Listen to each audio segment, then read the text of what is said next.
What do you like about this football team that you're going into battle with this weekend? Oh man, the energy, the tenacity that every guy has, the spirit that you can feel that each player is just driven and ready to play the game. You just feel it. Where's the confidence level? I want to say through the roof. I can't speak too much on the offensive side because I don't know. I mean, when I watch them practice, they're catching everybody, running full speed, trying to finish their routes and stuff like that. But on defensive side, we all in. We all in and just paying attention to key details. The game from this week from the Packers. Thank you. When you look from the Packers game back in September to today, what's the biggest change their offense has made to you? I mean, they rely more on their pass game because, I mean, all their running backs been down so far. But that's the biggest change that we've seen. A lot less run. So, I mean, just concept-wise, with their passing game has been the same, but just more passes. Facing like Aaron Rodgers, his escapability, being a defensive player, knowing that once he gets out of the pocket, it's totally ballroom. Mm-hmm. As a defender, how difficult is it for you having to face a guy like that has that mobility? As a defender, I mean, just it's difficult at times, but I mean, if you're doing your job and you're just keeping for a safety, if you're keeping everybody in front of you, I mean, if he throws it up, I mean, he's usually throwing it across field, throwing it all over the field, so you usually can make a play on the ball and making sure they're not catching the ball and stuff like that. But I mean, it's definitely difficult because I mean, you don't know if he's going to take off or what he sees because I mean, you're not in his eyes. You're just trying to play the field. He's been playing as well as anybody in the league right now. I mean, do you guys look forward to trying to slow him down, or are you kind of like, wow, he might be a little too good right now? I mean, yeah, of course we're trying to slow him down. I mean, that's the job. We try to get him uncomfortable so we could take advantage of it, and that's the biggest key. I mean, just keeping him contained and keeping him inside the pocket so he doesn't have those chances to escape and look downfield and make those big plays like he do. Landon, you mentioned. Does it amaze you that 10-ish weeks ago, Aaron was apparently on the decline of his career and washed up?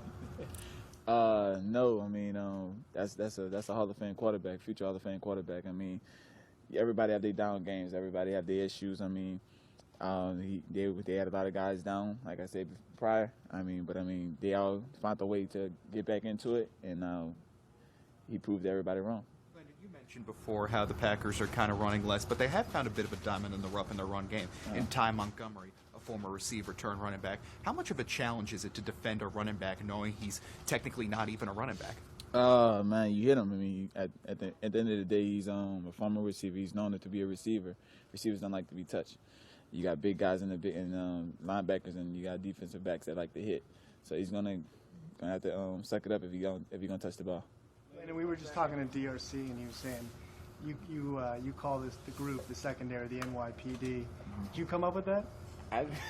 He said I came up with that. He said you're the one that likes to call you guys. I didn't know if you came up with Nah, it. I didn't come up with that.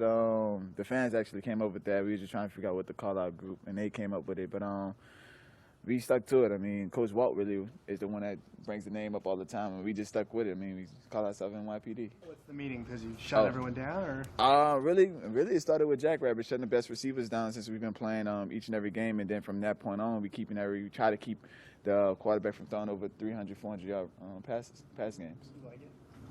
It's cool. Yeah, I like it. But it's going to be, they say 9 degrees next week.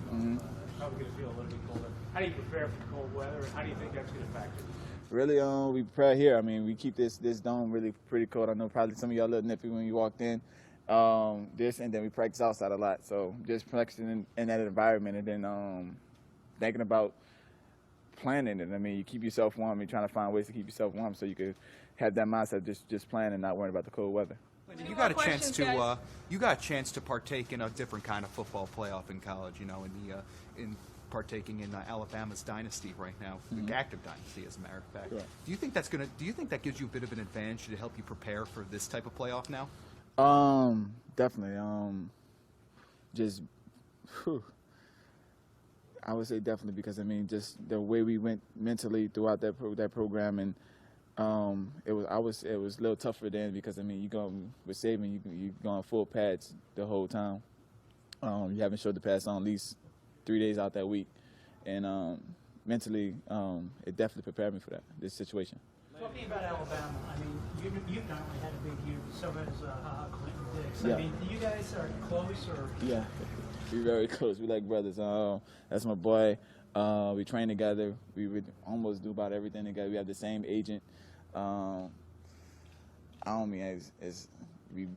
do everything. That's my boy.